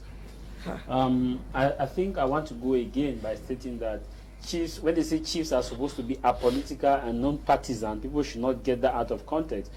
They have a right to franchise. Some people say, but the chief should not vote. Yes, they have a right to vote, but they should be apolitical and non-partisan. Simply means that they should stop wearing a political cap by either being a head of list for a political party, by either being a senator of a political party, by either topping campaigns for a political party. Because if you are a militant of party A, as a chief, you will see a militant of party B, A, C, D, and the rest. And if judgment is supposed to pass, even if you pass a right judgment to someone who by virtue of the fact that believe you are head of list of a certain political party will feel like you did that because he's an opposition member. So to me, if chiefs are supposed to be a political and non-partisan, above all, chiefs are supposed to respect the culture and tradition of the village. That same culture and tradition of the village. Remember, I asked a rhetorical question that how come a chief is kidnapped and a fund? Because I asked a question and people laughed about it. I asked, is it that the gods are blind or the gods are silent, or what's happening with the traditional prime minister of that village to consult the gods? Are we used to see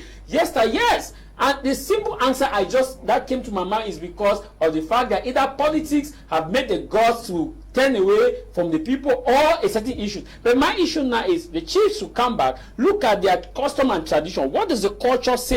What the tradition says? We are seeing chiefs going to bars and drinking beers and left and right, and chiefs. So at the point of day, you ask yourself, which culture are we keeping? You are seeing lies have become the order of the day, seizure of people's land and making all of stories. How do these people? So the culture and tradition must be respected. Above all, the people now has a responsibility. In as much as the chiefs have their responsibility, the villagers they have their responsibility, because most of the time you see these chiefs going to political gain is because the people don't give them the value they used to receive from from yesteryears.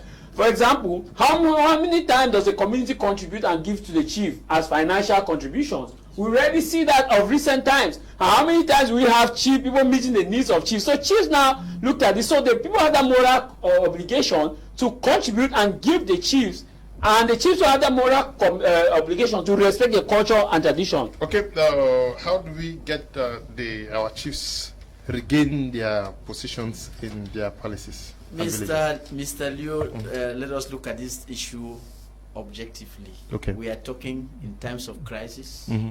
So long as this crisis would continue, no chief will exercise his normal functions. We have to be objective. Okay. You see, there is no way any chief will want to go back to his village and exercise his duties normally when there is no return to normalcy.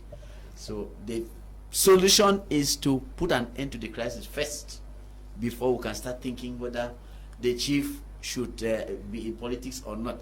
Again, we have this law on the decentralization on local government has come out, and we have the special status, and the chiefs are major actors in the House of Chiefs. How do you expect them to stay neutral when the government is bent on putting in place the special status, and the Amber boys are bent on preventing it? You see, until there is a return to normalcy, don't expect our chiefs to be safe at all.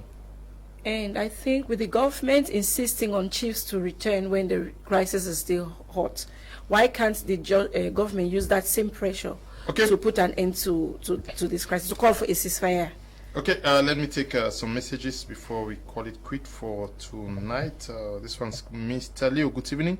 I'm Barrister George Elat. All chiefs in Cameroon are a lot of politics today, and I'm greeting all the Itabang people in Boya, like Novatus Elat. I don't know what the chief of Boya, Moja, I have seen on social media carrying gun. If he is killed, will you say he's an abomination? John from Douala, he's a chief. He should be respected. Okay. Hello, in the studio, the traditional rulers are being targeted because of their political gains from the government, and even forget about the people they say they are ruling. But no matter what, traditional rulers should be respected, though they all run to Yaoundé and enjoy with their families. Okay, we have to end here, unfortunately. Thank you, Barrister, for coming. Senior Barrister. Thank you, Mr. Leo. It's a pleasure having having you invite me once more to talk to your noble listeners. Okay, and also to you, thank you for coming. Thank you very much, Mr. Liu. I think that our problems we've had with the chiefs is that they have not kept their office. Okay. And they are seeming to take the office of politicians and building a system that ends up to work for the few and not the masses. Okay, Pashbe, thank you for coming.